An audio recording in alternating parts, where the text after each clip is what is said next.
Jackson Dart finally named the starter for the New York Giants. Nick Bosa and James Carter both out for the season. The Green Bay Packers choked against the Browns. We'll be bringing that and much more on this NFL edition of the Anthony Balester podcast, starting right now.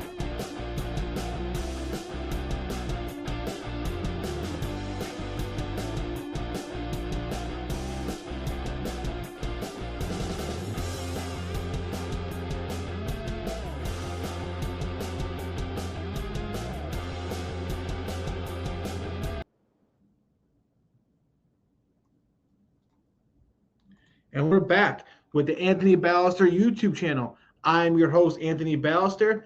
We got a lot to get into. First, make sure you're following us across all social medias. We're on Twitter at Balester555 and Instagram and TikTok at Anthony Balester. Make sure if you're watching this video, make sure you also subscribe to the YouTube channel. The more subscribers we have, the more content we can bring you and the better the content can be. Also, make sure to like this video. It helps with the algorithm. It helps us be able to continue to bring you this content. And also make sure to share this video with anybody that you know. If you're watching this and you're a football fan, you probably have family members that are also big football fans as well. So make sure you share it. The more eyeballs we get on this, the more subscribers we can bring.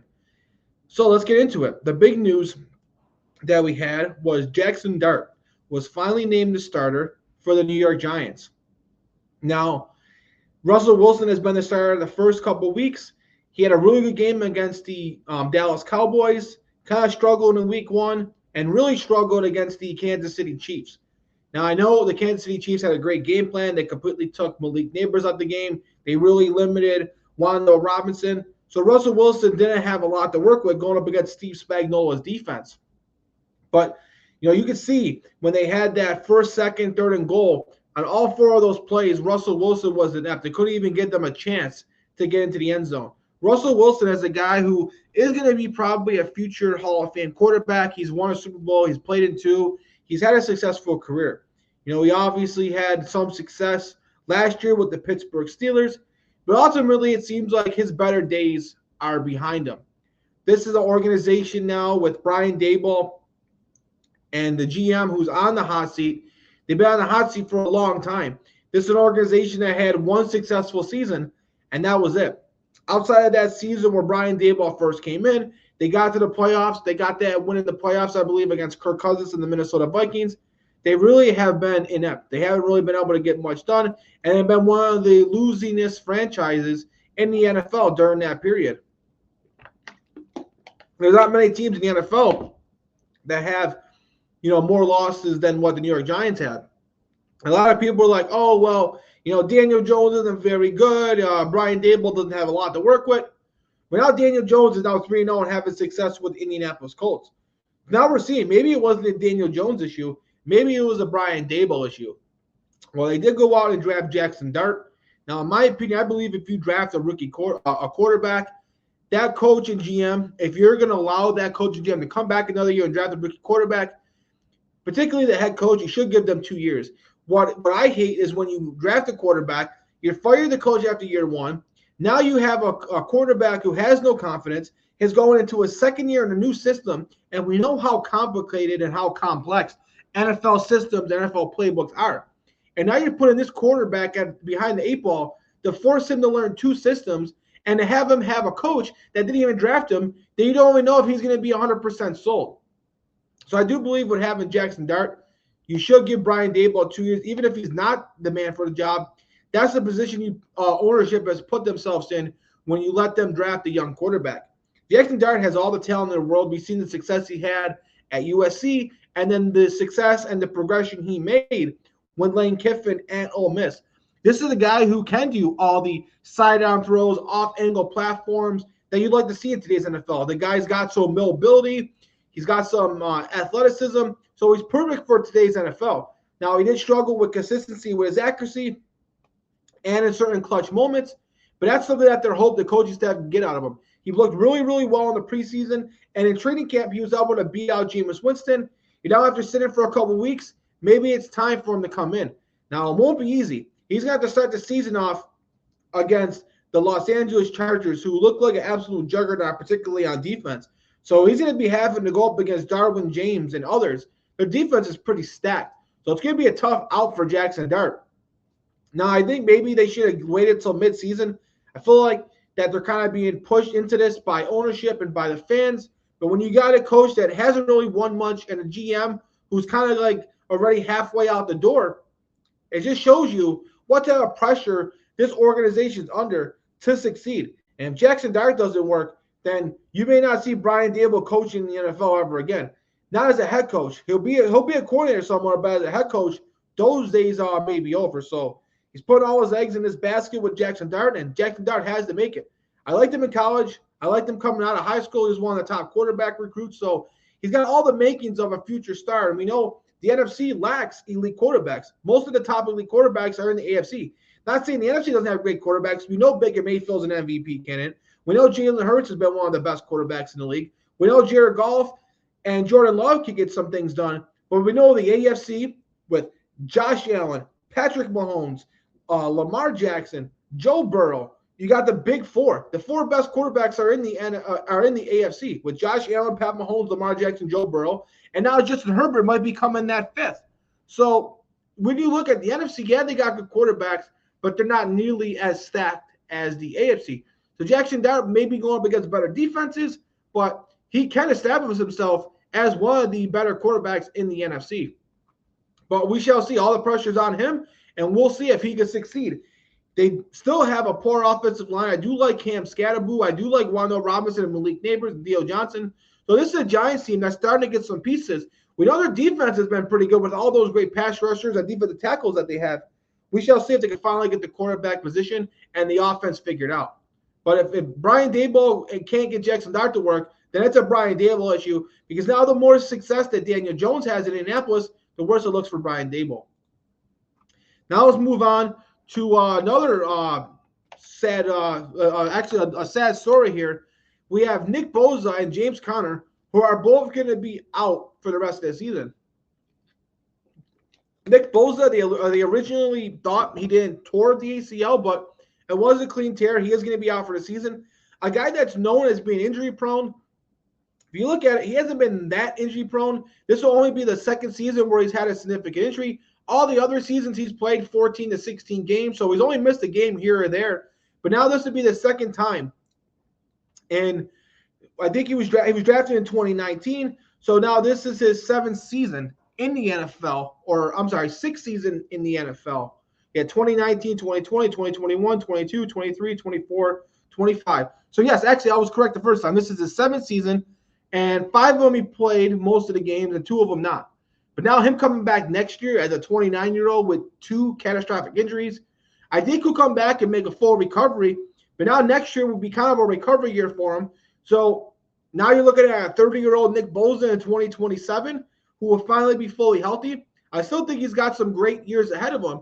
But now we can no longer say Nick Bosa is one of the best pass rushers now. We'll have to see what he looks like coming off injury. But that's a catastrophic injury for a team that has already lost so much. This is a team that already doesn't have Brandon Ayuk for the injury he had last year. A team that has been without the last few weeks without their quarterback Brock Purdy, without their best receiver Juwan Jennings. McCaffrey has his injury issues. Thank God he's not one of these guys, but we know he's coming back from a catastrophic injury. This is a team that can't catch a break. George Kittle is also going to be out for a couple weeks, so they haven't had him. So this is a team that can't catch a break. Kyle Shanahan is a great coach, but you just keep getting injury after injury. And this is a team that hasn't really drafted particularly well. Thank God they hit on Ricky Pearsall, who was really emerged over the last couple of weeks. Has been one of the top receivers that they can really rely on. And Mac Jones has really stepped up in relief of Brock Purdy. But this is a team, man, that can't catch a break, and injury just keeps piling up after piling up. At least they'll get some of these offensive players back. Nick Bosa, you won't see him until 2026. I like Nick Bosa a lot. When he's healthy, he's definitely a top 5 pass rusher, a Hall of Fame caliber player. But with this injury, this may keep him from making the Hall of Fame. But I got faith in him. I think he'll recover. But we know with Nick Bosa and Joey Bosa, these are 2 guys that do have a tough time staying on the field consistently. I hope for a full recovery for one of the best players in the NFL. Now we got James Conner, who had a really significant ankle injury, who's going to be out. Now the Cardinals are going to have to rely on Trey Benson. They drafted him in the 3rd round. They've been really hoping for him to emerge. This is supposed to be the year for it to happen. But now when you look at Conner, as a running back, it's going to be even harder to come back than an edge rusher. Running backs already have a short life, and this was a guy who's been in the league for a long time. For a running back, in running back years, he's old. The guy is 29, 30 years old, and now he's going to be having a significant injury. It seems like we may not be seeing prime James Conner anymore, and this injury may have ended the prime of James Conner. And now the Cardinals have to hope that Trey Benson can be a guy that can take over. I think James Conner can still come back and be a good running back, change the pace guy, and be in a committee. But I think now his days of being a go-to bell cow running back is definitely done. And that's unfortunate for one of the better players and one of the better human beings in the NFL. For a guy who's been through so much, I'm glad that he's had a successful career like he's had. But when you see injuries like this with him and Nick Bosa, it's unfortunate. It definitely hurts the 49ers more because they have so many other injuries on top of this, where at least the Cardinals, this is their only main piece out. They will get some of their other defensive players that are out back. But, man, James Conner, that's tough, man. It could have happened to a better guy, and it's unfortunate when you see these good guys get hurt. So now let's talk about what happened on the field, and we're going to do our Week 3 reactions. We had some crazy games. I mean, in a matter of 5 minutes during the 1 o'clock window, we had like 3 blocked field goals. We had the New York Jets getting the blocked field goal and making that game a close game with the Buccaneers until Baker Mayfield clutched up again. 3 straight games where he had a game-winning drive, but the Jets blocked that punt, took it for a touchdown. It looked like they were going to be able to win that game. Same time, in a matter of 5 minutes, we had the Cleveland Browns beating the Green Bay Packers. The Packers got the ball, went down the field, were about to take a game-winning field goal.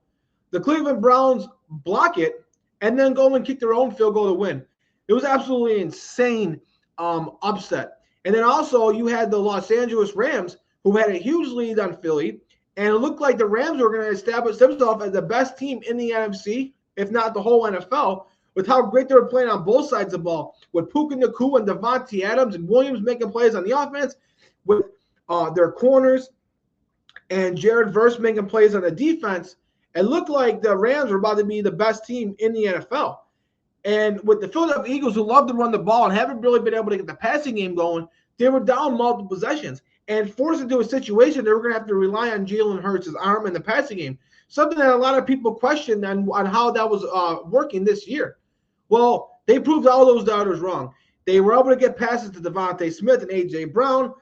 Dallas Goedert got involved, and Jalen Hurts was able to prove that he could still win games in the NFL with not just his legs, but also his arm. So that was very impressive for them to have that comeback. So, like I said, we had 3 block kicks in a matter of 5 minutes. But let me go back to the Browns game. What an upset. The Browns have had one of the best defenses in the NFL. And if you look at the way that their seasons played out, up until the second half, they were a little kind of close. They actually even came back a little bit until the Ravens ran away with it. And if it wasn't for the kicker missing all those field goals, they should have beat the Bengals. And that was a Bengals team that had Joe Burrow. So this is a team with the Cleveland Browns where if they got better field goal kicked in the first game, this is a team that could be 2-1 with wins over Jordan Love and the Green Bay Packers and wins over Joe Burrow and the Cincinnati Bengals. So maybe the Cleveland Browns are much better than we thought. They're still not getting much out of the offense, but their defense, they had the best running defense in the NFL, and their defense has been just shutting down everybody besides, in the fourth quarter against Lamar Jackson, who is probably the second best player in all of football. So, they also gave us questions about the Packers. The Packers were able to stuff every single running attack that they had. Well, the rookie, Quinton Judkins, was able to run all over them with the Browns.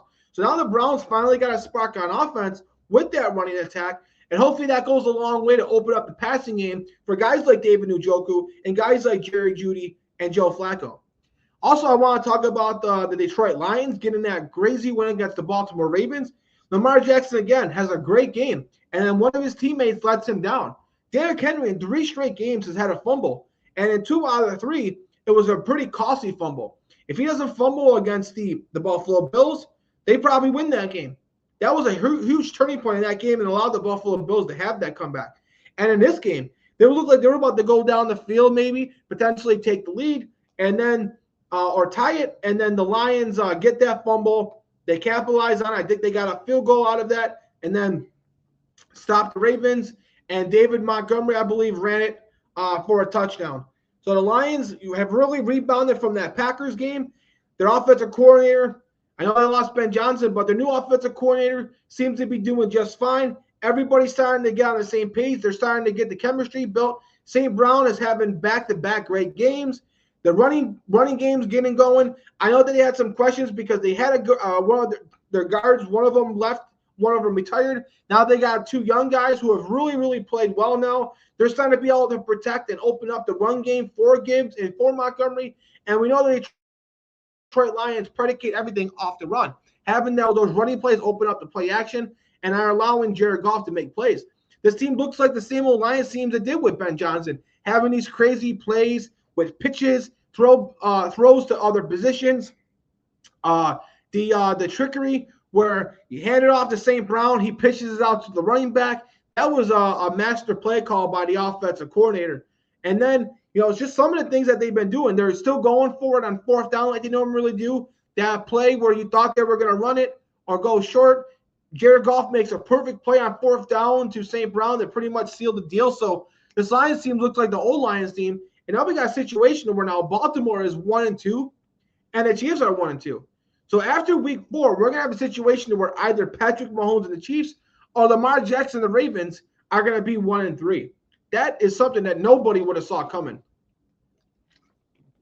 Lastly, I'm going to talk about the divisional matchup for first place in the AFC West, and that was the Chargers, who had a comeback win against the Broncos. The Broncos had a good lead, and then weren't able to get nothing on offense. The Chargers defense was stuffing them. Bo Nix wasn't able to complete any plays. And then the defense, Justin Herbert was able to clutch up again, look poised. He looks like a completely different, more confident quarterback. And against Denver's really talented defense with Hufanga and all these other great players, Surtain, Justin Herbert was able to make these pinpoint throws and really dissect the Denver Broncos defense in the fourth quarter. The Broncos had a lot of penalties. That really is what killed them as well, was the penalties. So they got to get that fixed. The Broncos haven't looked. There's been questions every game. First week, it was the offense. Second week, it was the defense. This week, both offense and defense played good and then looked bad in the fourth quarter. And then you had the mental mistakes with the penalties. So, again, there's still questions with the Broncos, and they're going to have to get things fixed quick with this tough division and with the Kansas City Chiefs coming up the rear on them. So that will do it for our breakdown and reactions to week 3. Now we're going to get into our picks for week 4. We start off with the Thursday night game. We got a divisional matchup in what has been the best division of football this year, the NFC West. We have the Seattle Seahawks going on the road to the Arizona Cardinals. The Arizona Cardinals, at the time we're recording this, are a 1.5-point favorite. Now, obviously, that could switch. But honestly, I'm going to go with the Arizona Cardinals to win and cover this one. I know that they lost James Conner. They're coming off the loss to the 49ers. But I just feel like Seattle, they played 2 really good games, absolutely blown out the New Orleans Saints, which is one of the worst teams in the league. And then they had that impressive win against the Pittsburgh Steelers. But when you look at that game closely, Aaron Rodgers had a drop that turned into an interception. They had a special teams blunder. If those things don't happen, maybe Pittsburgh wins that game. I think the Cardinals are going to be very upset after losing a very close divisional matchup the week before. They don't want to drop 2 games in the division. And I believe that with them being the home team, this game is going to be really close. It's really tough to pick. Because when you look at the Cardinals, they still got some good receivers. Marvin Harrison's got to get better with the catches, but you still got Trey McBride. The defense looks very much improved for the Cardinals than what it was last year. The Seahawks, Jackson Smith and Jigba, who was one of the better receivers last year, has been probably one of the top 2 receivers in all of football. Him, Puka Nacua, have been probably the 2 best receivers in the NFL so far through 3 weeks. So he's been really, really helping this team, but I just feel like it's the up-down syndrome. I feel like the Seattle Seahawks are riding high, where the Arizona Cardinals are riding low. They really need this win. They're coming off the loss, where Seahawks are coming off of back-to-back wins. So I just feel like this is set up perfectly for it to switch and flip and for the Arizona Cardinals to get a win. Now, when we look at both these teams are both 0-1 in the division. So both these teams really need this game, But because the Cardinals are the home team, I think Kyler Murray is going to outplay Sam Darnold. I think he's going to have a tremendous game. He may take some of the load off of the James Conner injury with his legs as well. I expect Marvin Harrison to rebound from the bad game he had. I believe both these teams play good defensively, but I think the Cardinals' defense is going to slightly outplay the Seahawks, and I think Kyler Murray outplays Sam Darnold. So I'm going to go with Arizona Cardinals to win and cover that game. Now, we have the Minnesota Vikings, who played a tremendous game last week against the Bengals. They absolutely destroyed the Bengals. I mean, the game that Isaiah Rodgers had was one of the best games I've ever seen from a defensive player. Now, I know the Bengals had Jake Browning in there who really didn't do him any help. They weren't able to get anything on the offense. But, man, what Isaiah Rodgers was able to do, having a pick six, he forced his own fumble. He forced the fumble himself and recovered it and took it for a touchdown. The guy, basically won the game himself. And then when you look at how well Carson Wentz played, he was finally able to get the passing game going. We know with J.J. McCarthy, the passing game's kind of been a little stall. They haven't been able to get Justin Jefferson and T.J. Hockenson really going. Well, now they did. Now they also, I believe, they'll get Jordan Addison back from suspension. So that's obviously huge for the Vikings. But they're going against the Steelers in Dublin, Ireland. We finally get the international slate that starts this week. I think the Pittsburgh Steelers has looked good, but not great. They do got some injuries in the secondary that they're trying to play through. I think Jalen Ramsey's had a pretty solid season. But you look at what they were able to do against the Patriots, forcing multiple turnovers. I think they'll probably be able to do the same thing against the Minnesota Vikings and Carson Wentz. I believe that the Vikings, everything went their way. Again, I think that when that happens, I think the script sometimes gets flipped. I think the Pittsburgh Steelers, knowing that they want to stay ahead of the Baltimore Ravens, they obviously know if they win and the Bengals lose, they can finally be first place in the division. So they really need this game. I think Aaron Rodgers is going to have this team ready to play. I think that they'll get more out of their running game. I think Jalen Warren has played pretty well. I think DJ Metcalf, obviously we'll be able to see him going up against potentially Isaiah Rodgers, or Isaiah Rodgers may stay in the nickel and play one of their slot receivers, like a Calvin Austin III. But I just think the Pittsburgh Steelers are going to play really good defense. I think they're going to throw us the Vikings into multiple turnovers, and I think that the Steelers are going to win in the upset. Now we got the Washington Commanders going on the road as a 1.5-point favorite to the Atlanta Falcons. We still don't know the status of Jaden Daniels. We shall see how he progresses. I think he'll play because I know he came really close to playing last week. Marcus Mariota is one of the better backup quarterbacks in the NFL with his dual threat ability and his accuracy. He's very serviceable as a backup. We got to see if they can finally get Terry McLaurin and Daboll Samuel both contributing at the same time. Obviously, they don't have Austin Eckler. They're very thin, the running backs. They got to rely on their rookie and Chris Rodriguez. Their defense, it's been good, but it's still not great. It still doesn't look like it's any much different than what it was last year. So we shall see if their defense can finally play great.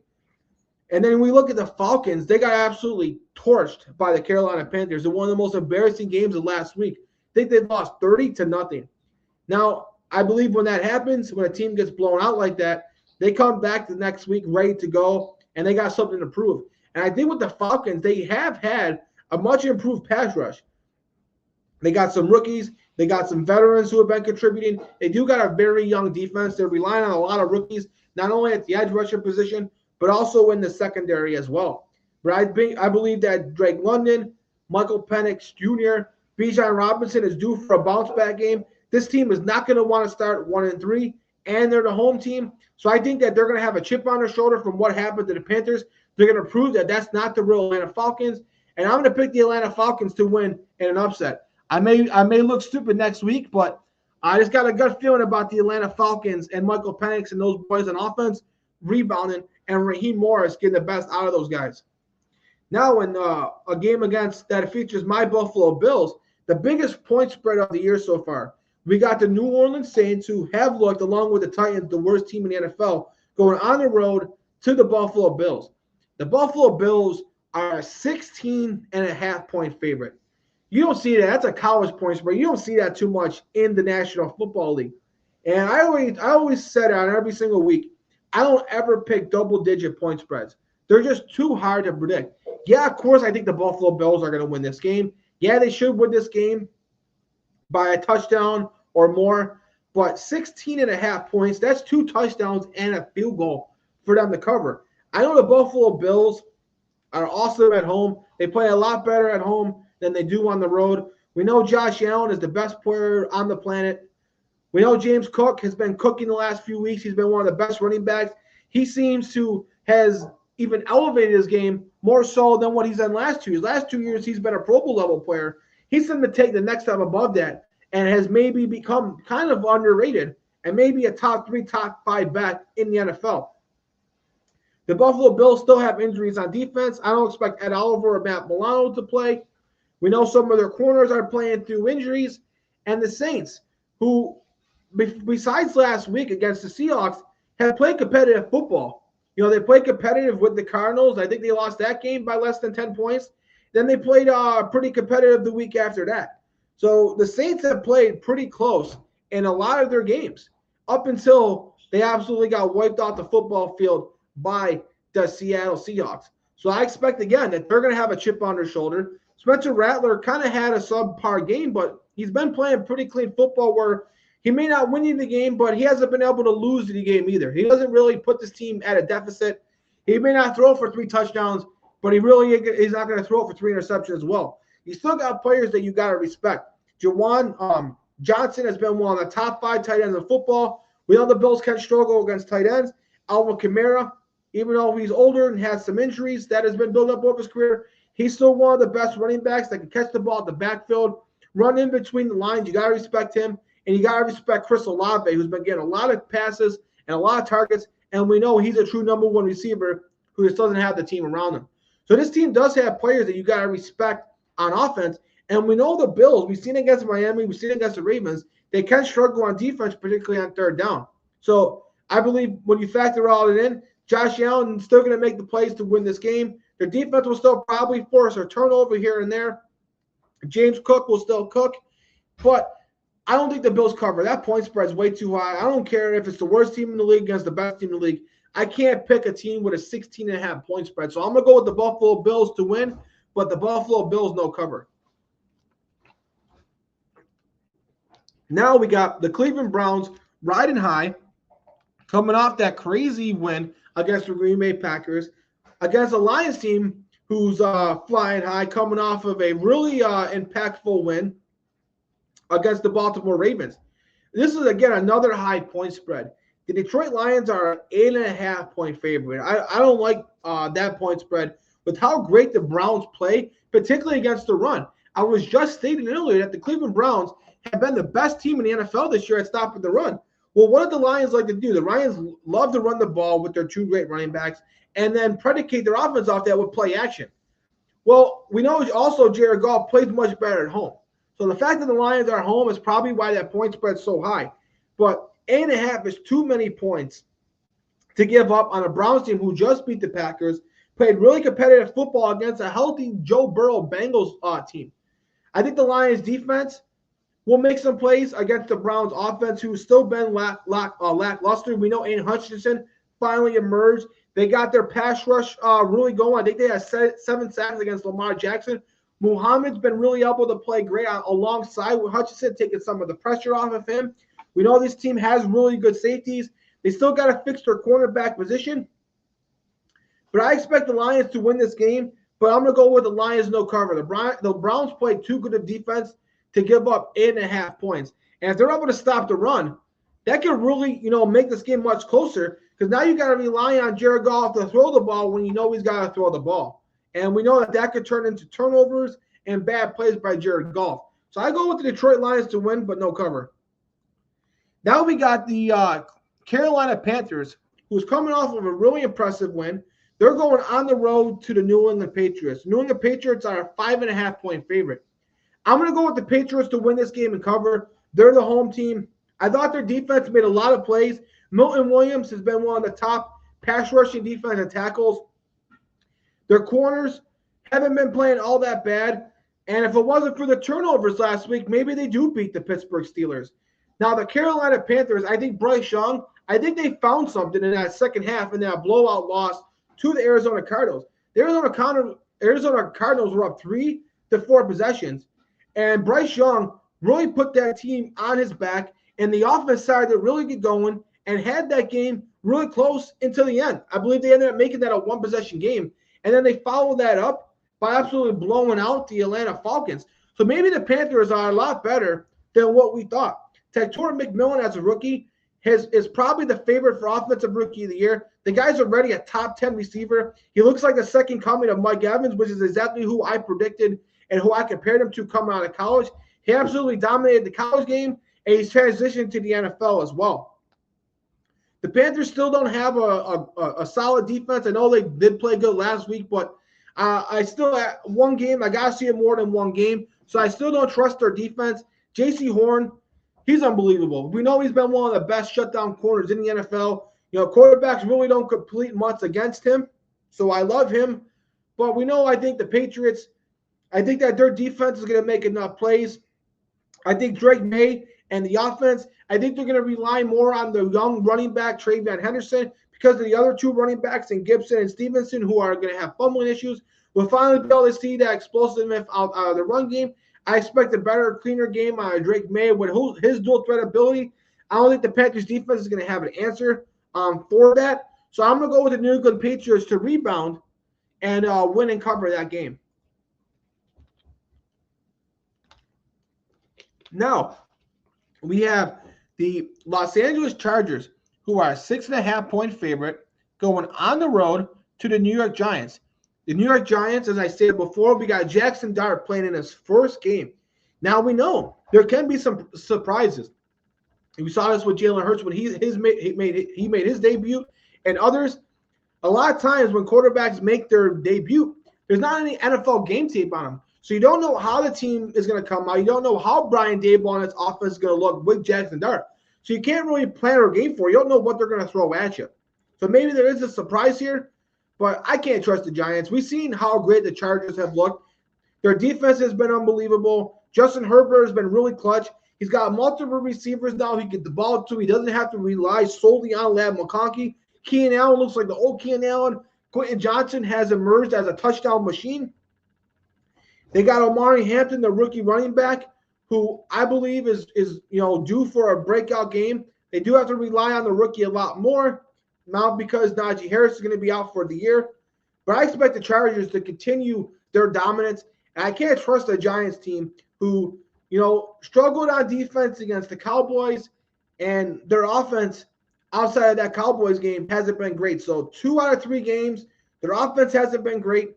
And one of those 3 games, their defense hasn't been good. And now starting on a rookie quarterback, when we know Jim Harbaugh is a smart coach, they're going to probably take some of the similar things that Steve Spagnuolo and the Chiefs did and kind of shake Malik Neighbors out the game and force you to beat them with somebody else.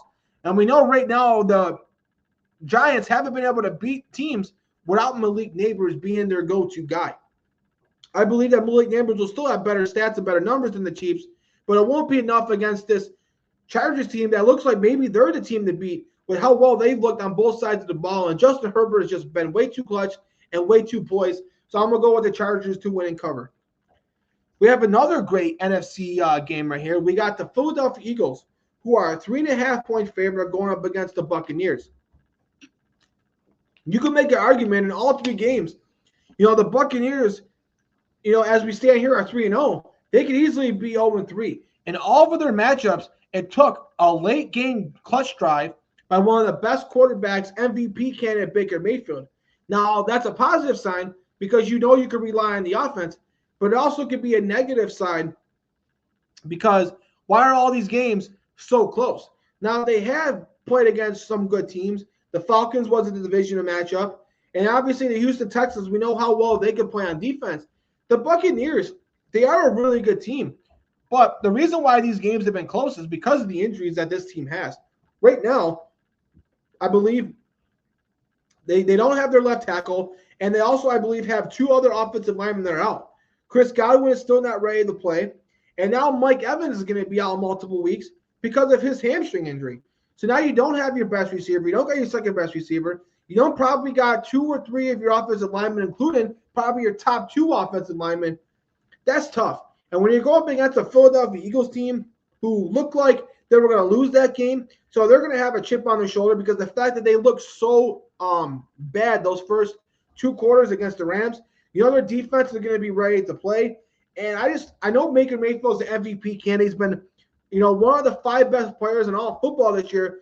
There's only so much he could do. And with that speed and athleticism that defense has, he's going to have to rely on Emeka Egbuka, who has been great. But now he's going to be the only receiver that he can rely on. Now you do got Buck Irvin out the backfield that you can help, kind of negate some of that. But that's just too much. Thank God that they're the home team. They'll at least have somewhat of a home field advantage. But I don't care what quarterback it is. Going against the Philadelphia Eagles with all your receivers besides one hurt and a lot of your offensive linemen hurt, that's a tough ask. So I'm going to go with the Philadelphia Eagles. We do got undefeated versus undefeated, so someone's going to lose their O. I'm going to go with the Buccaneers to lose that. So give me the Philadelphia Eagles to win and cover. Now we have a divisional matchup here. Basically, you can sum this up by these teams are just playing to not be in last place. We got the Tennessee Titans going on the road to the Houston Texans. We knew coming into the season that the Tennessee Titans, we weren't going to get much out of them. They don't have a good offensive line. They have one of the worst receiving corps in the NFL. You got a rookie quarterback who has made plays, but at the end of the day, he's still a rookie quarterback that's going to have his growing pains.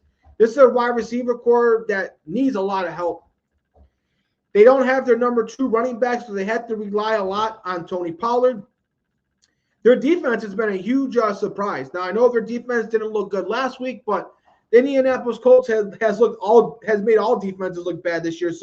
But besides that, the Titans defense has been one of the biggest surprises. We know they got one of the biggest defensive tackle groups in the NFL that's been causing NFL offensive lines, problems and quarterbacks havoc. Their secondary has looked a lot better than we thought, so they have been able to rely on their defense. Then when you look at the Texans, C.J. Stroud has struggled. He's had multiple interceptions. He doesn't look like the same C.J. Stroud. And it's easy to place the blame on him, but it really hasn't been C.J. Stroud's fault. What is a quarterback supposed to do when he can't get anything out of the run game? Joe Mixon's been out. Nick Chubb's a shell of himself. They don't have any running backs to rely on outside of that. They have one of the worst offensive lines. They try to improve it from last year, and they haven't. They look just as bad, if not worse. So C.J. Stroud's running for his life. Outside Nico Collins, they're relying on a lot of young receivers because they don't have Stephon Diggs anymore. Tank Dell is still out recovering from his injury. So they're relying on young receivers. They don't have an offensive line. So you pretty much just got C.J. Stroud and Nico Collins. NFL defenses just look at that and like, okay, we're going to double team Nico Collins, beat us with somebody else. They don't have anybody that they can beat you with. So this is a really tough game to predict. I still am going to pick the Houston Texans. I don't think the Houston Texans are going to start off 0-4. And we know the Titans are in the conversation for the worst team in the league. But I think this is going to be a very low-scoring defensive game. The Texans' defense has been pretty good. Now, we got to see how Stingley, if he's going to be able to play. I know we left last week. That's a huge loss. That's one of the top shutdown corners who takes out one side of the football field. So not having him really, really hurts. But he's still got those great pass rushers with Will Anderson and Danielle Hunter. Though that's probably the best duo in the league. No matter how good your offensive line is, those guys create havoc. And now they're going up against the poor offensive line.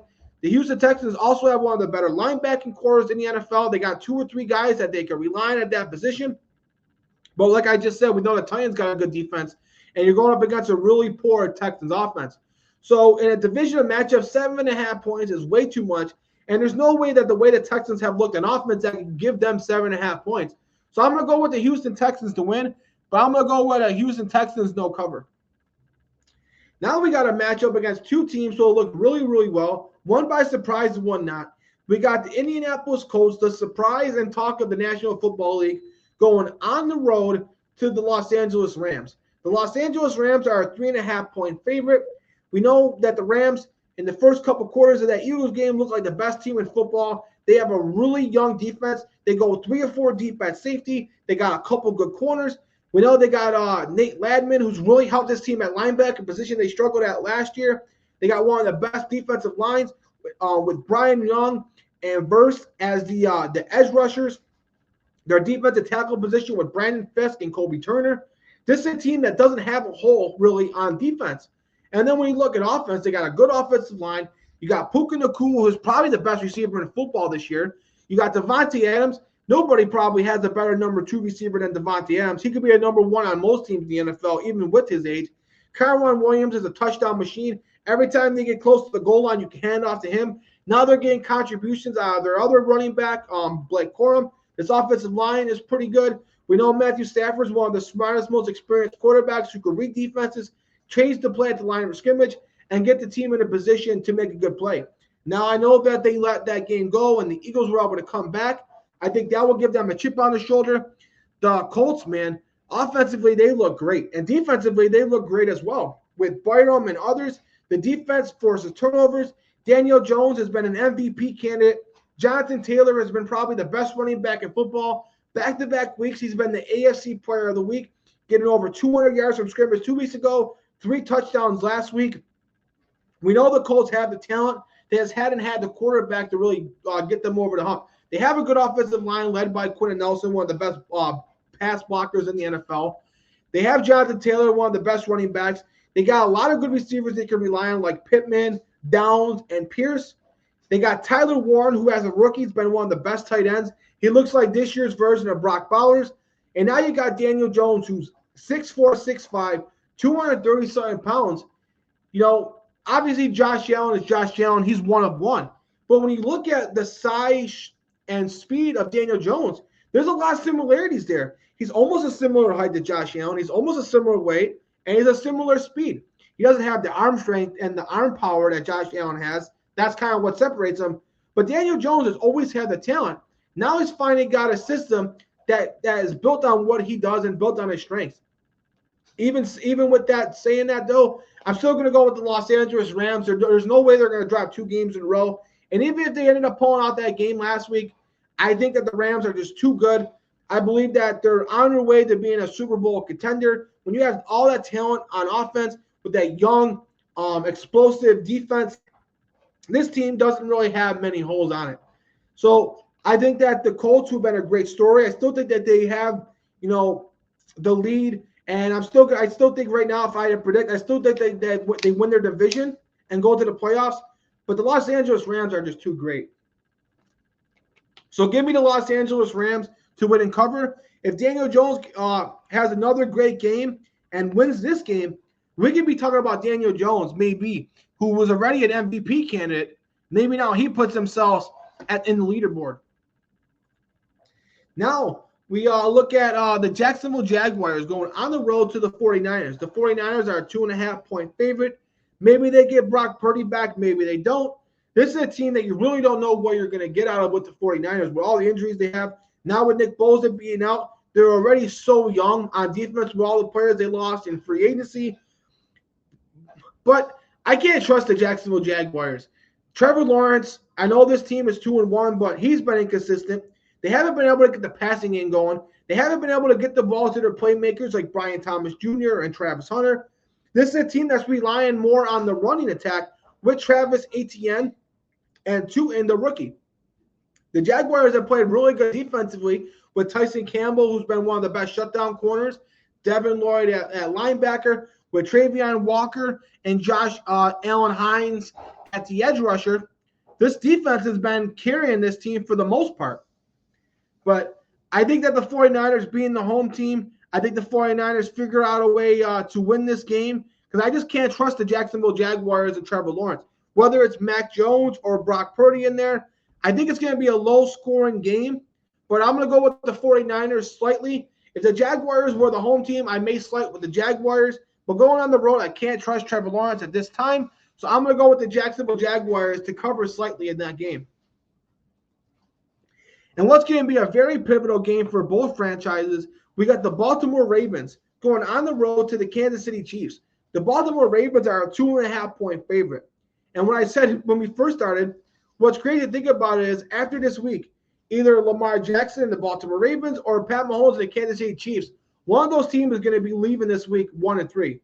Well, barring a tie, but we know that's very unlikely. We don't see ties too often. So one of these teams is going to be 1-3. I do think that the Kansas City Chiefs do need this game more because when you look at the Baltimore Ravens, they have, I think, an easier division to win. the Bengals, they're in first place in their division, but now with Joe Burrow being out, that's a team that's going to continue to descend. We know the Pittsburgh Steelers are a good team, but they got their issues as well. They're a very older team. They have a very older roster, and they're a team that has had its moments where it didn't look that good. There was moments in the game last week against the Patriots that they should have lost. There was moments where they didn't look good against the Seattle Seahawks. They also nearly almost lost to the New York Jets. So we really don't know how great this Pittsburgh Steelers team is because they haven't been able to do it for a full 60 minutes.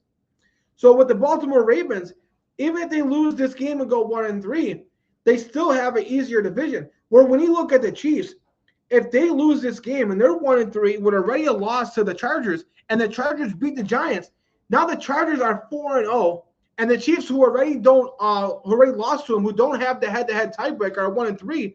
Where you also got to deal with the Denver Broncos, that's a much tougher division to come back from. So I think the Baltimore Ravens have more room for error than the Kansas City Chiefs. So the Chiefs need this game more. They are the home team, so they do get the home field advantage.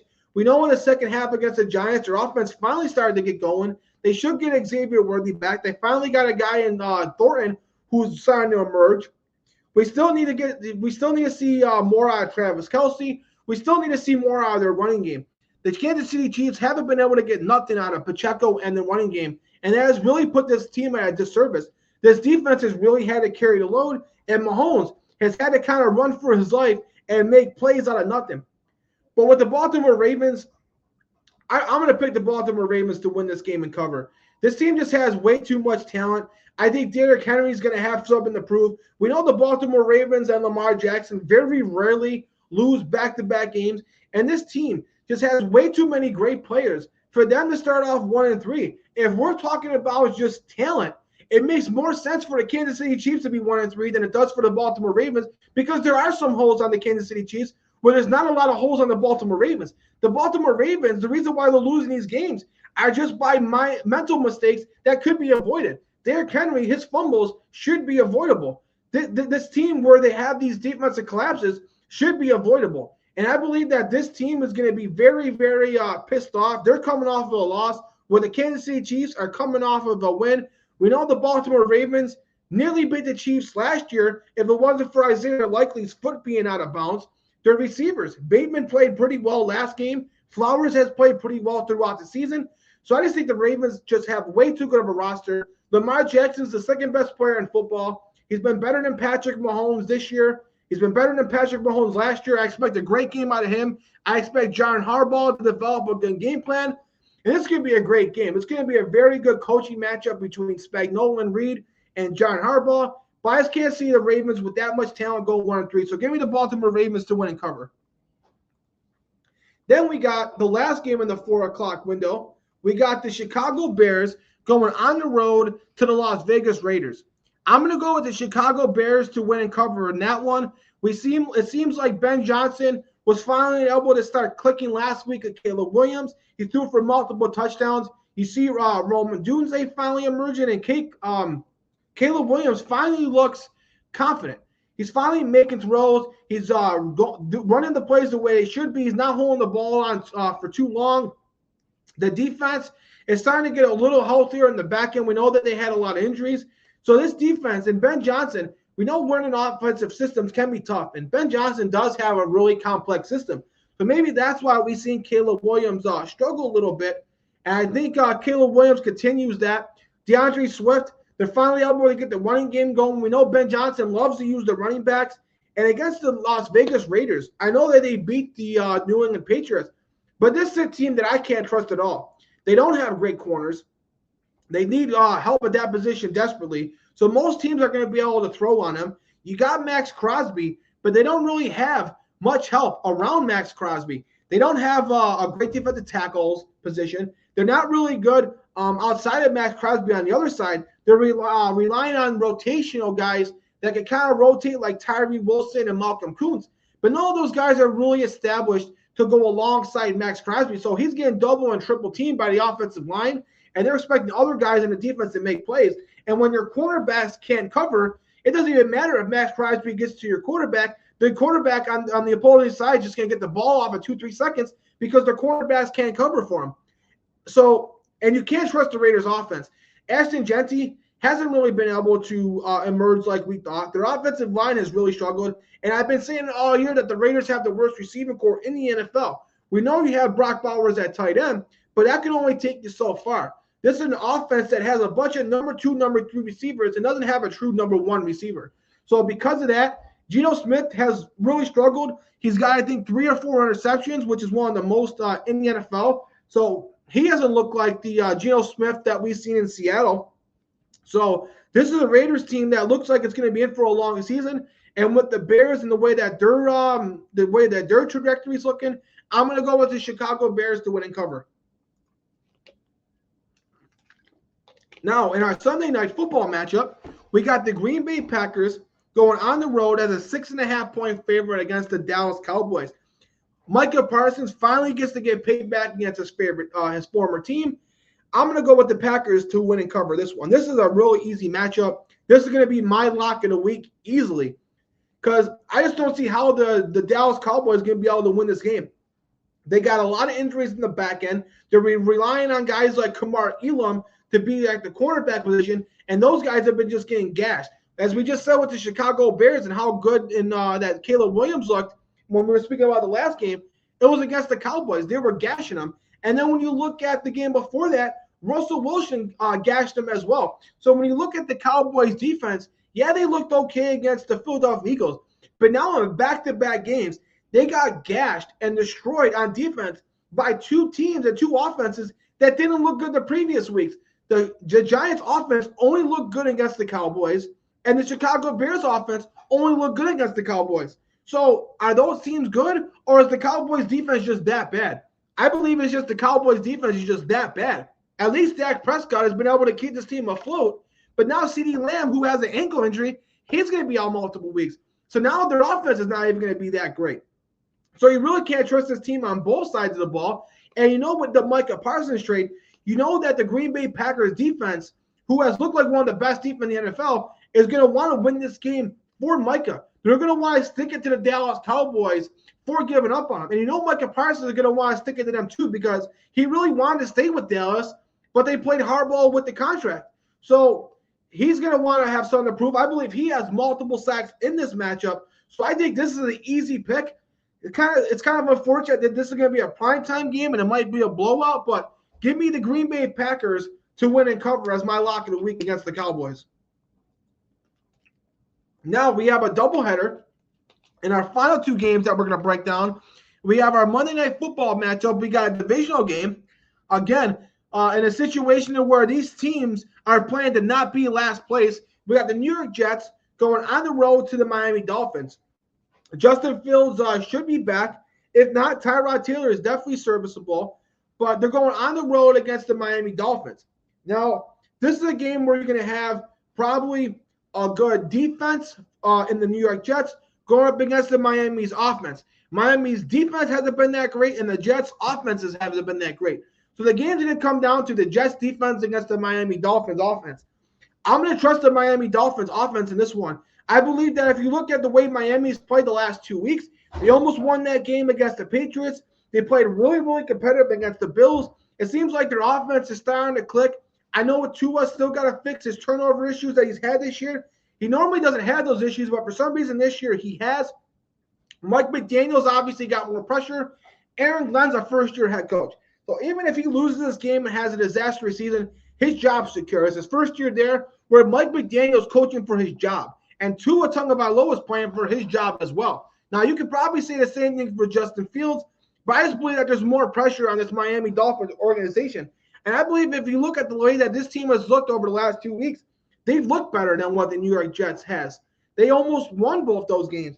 And like I said, it looks like that Tyreek Hill's been getting more involved. Jalen Waddle's been getting more involved. Devon Achane and the rookie Ollie Gordon's been getting involved. So the Miami offense has looked really good the last 2 weeks. So right now, I'm going to trust the Miami Dolphins. Plus, they get the home field advantage.